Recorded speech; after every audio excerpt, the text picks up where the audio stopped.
সুলতানা বেগম বড় মাছের মাথাটা পুত্রবধূর প্লেটে তুলে দিতে বিরক্তিকর মুখে তাকালেন কমলা বেগম। বড় ভাই স্ত্রীর ছেলের বউয়ের প্রতি এমন আহ্লাদ দেখে বললেন, ভাবি, তুমি জানো না আমাদের বাড়ির মেয়েরা মাছের মাথা খেতে কতটা ভালোবাসে? তুমি ওদের প্লেটে মাথাটা না দিয়ে বউয়ের প্লেটে কেন দিলে? আরও তো আছে, তোমরা খাও না। ও বাড়ির নতুন বউ, ও খাবে না তো কে খাবে? প্রথমত নতুন বউ, ওর উচিত ছিল সবার পরে খেতে বসার। আচ্ছা বুঝলাম, তুমি ওকে আমাদের সাথে খেতে বসতে দিলে, কিন্তু মাছের মাথাটা দেওয়ার কি দরকার ছিল? এই বাড়ির বউয়েরা মাছের মাথা খাওয়া শিখলো কবে? সামান্য মাথার কারণে এত কথা শুনতে হবে জানলে খেতেই বসতো না তাহমিনা। এ বাড়িতে বিয়ে হয়ে এসেছে মাত্র 2 দিন হলো। এই 2 দিনেই বুঝতে পেরেছে এ বাড়ির মেয়েদের সাথে বউদের মিলেমিশে থাকাটা সম্ভব নয়। কেমন যেন একটা অদৃশ্য দেওয়াল কাজ করে। বাড়ির বিবাহিত ও অবিবাহিত সকল মেয়েরাই বউদের প্রতি হুকুম দিতে অধিক পছন্দ করে।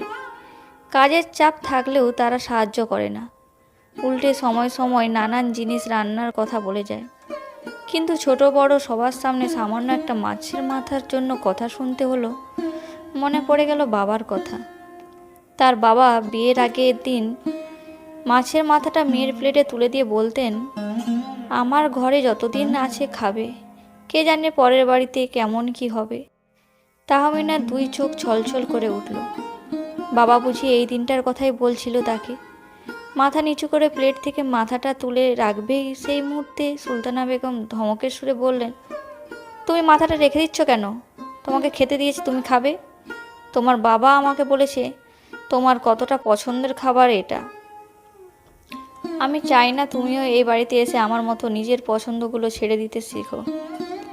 মনে রেখো, সংসারের জন্য তুমি অন্তত নিজের সকল ইচ্ছেকে ত্যাগ করো না, কারণ সবাই সেই ত্যাগের মূল্য দিতে পারে না। ভাবির কথা শুনে কমলা বেগম তাচ্ছিল্যের সুরে বলল, তা ভাবি, মাছের মাথা না খাওয়াটা ত্যাগ বুঝি? আগে বলতে আমরা তোমাকে এত বড় ত্যাগ করতে দিতাম না। দীর্ঘশ্বাস ফেলে চেয়ার টেনে বসলেন সুলতানা বেগম। ভাতের প্লেটে সবজি নিতে নিতে বললেন, শুরুটা হয় এইসব ছোট ছোট বিষয় থেকেই। তোমাদের বাড়ির মেয়েরা মাছের মাথা খেতে পছন্দ করে, তেমনি অন্য বাড়ির মেয়েরা পছন্দ করতে পারে না।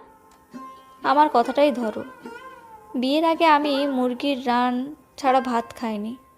মুরগির রান্না হলে রান্নাটা থাকতো আমার জন্য, অথচ এই বাড়িতে বিয়ের পর আজ অবধি রান তো দূরে থাক, কোনো দিন ঝোল অবধিও পেতাম না।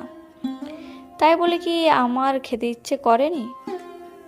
কেন, আম্মা কি পারতেন না তার ছেলের বউদের জন্য একটু তরকারি আলাদা করে রাখতে?